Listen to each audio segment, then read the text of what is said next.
Boy, am I late getting to this. Now, before I begin, I will be referencing this article from Power Rangers Now in regards to Power Rangers Ninja Steel's low ratings.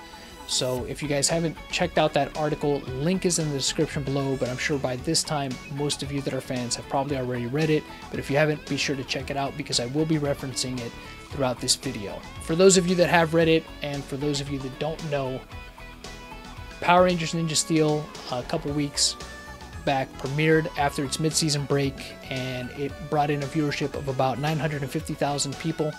Now this is a significant drop, which has been part of a steady decline over the years with Power Rangers. The Neon Saban era was ushered in with Power Rangers Samurai on Nickelodeon back in 2011, and there has been a steady decline in the ratings since then. Now, the purpose of me making this video today is not to bash Power Rangers Ninja Steel. I have not seen it. I don't know if it's a good series or not, but it's to bring up the fact that, of course, this is something that should be alarming to Power Rangers fans because, of course, once these shows start to decline in viewership, that's interest that is being lost.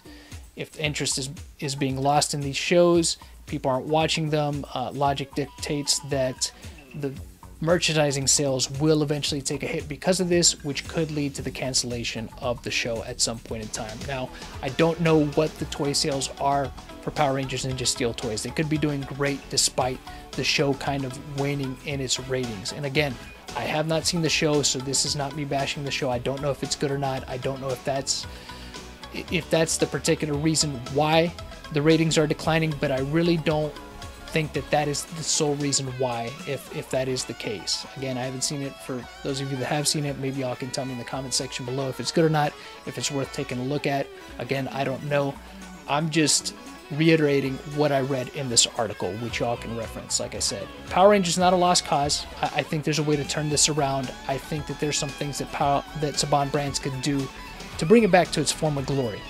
And those are the things that I wanted to discuss in the video. What I think Saban Brands could do to turn things around. Now, right off the jump, I'm going to say this. I think it's ran its course on Nickelodeon. And the reason I say that, it's not because Nickelodeon's not a good network for these shows, but I think it's because of how their hands are tied with Nickelodeon. The reason why these shows are essentially broken up into an A and B season, and why we're seeing a 2-year run of the same show, is because Nickelodeon only orders these shows up at 20 episodes per season. So of course Saban Brands adheres to that. They make 20 episodes, there goes the first season. And of course they're not going to get rid of all this stock footage that they have to start a whole new team the very next season when they have so much to still work with. So that's why they break them up into 2, and you get 2 years of the same Rangers. I think that though has become stale for the show. I think that people have lost interest in that, and I also think part of the reason why the show is being affected is the fact that ever since Power Rangers Megaforce, they have taken very long hiatuses between seasons. The mid-season breaks have become very long. In Power Rangers Samurai, this did not happen. But now this seems to be a trend. Ever since Power Rangers Megaforce, they get through about 8 or 10 episodes, mid-season break for that season. And then that mid-season break ends up being 4 to 5 months long, which I think is absolutely ridiculous. Probably one of the main things, if not the main thing, that's killing the momentum of the show is the fact that you're making people wait so long for it when you're so little of the way in for a 20 episode season of a show. And I think that is also what's affecting the popularity of the show. You got to think about it like this. You have a show, but if it's out of sight, it's out of mind. And most children that watch the show, they're thinking in the now. They're not planning 5 months ahead to be at home at this designated time to watch the show. They're going to try to see if it's there every day when they wake up. Okay, it's not on, it's not on, it's not on. Okay, well, I'm going to go do something else. That's what most people are going to do. Not just kids, just anybody.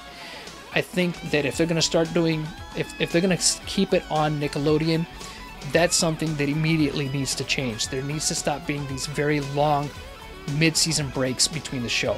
Me personally, I believe that the best way to go would be actually to do the 40 episode plus format per year. You know, what's old is new again. I think they should go back to that. I don't know if that's something they could work out with Nickelodeon, but I think that it's worth a shot, that they should really try to approach Nickelodeon and be like, look, hey, instead of doing these 20 episode seasons, let us try to do 40 episode plus seasons and see how that works. And if that doesn't work, move on to another network. But I think those are the main things that are really hurting the show right now, and I think those are things that Saban should address.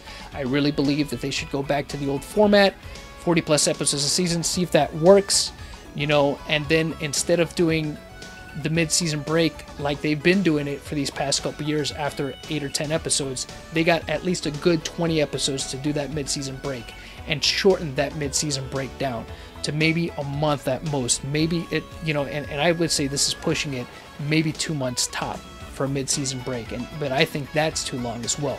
I think that you can't expect for people, or I should say especially kids, because this is your target audience, to be that invested and feel and think that they'll actually stick around after 4 or 5 months. I don't think that. I think kids lose interest pretty quickly. I mean, I'm not saying all kids, but I'm saying most kids, you know, hey, look, they want to watch stuff.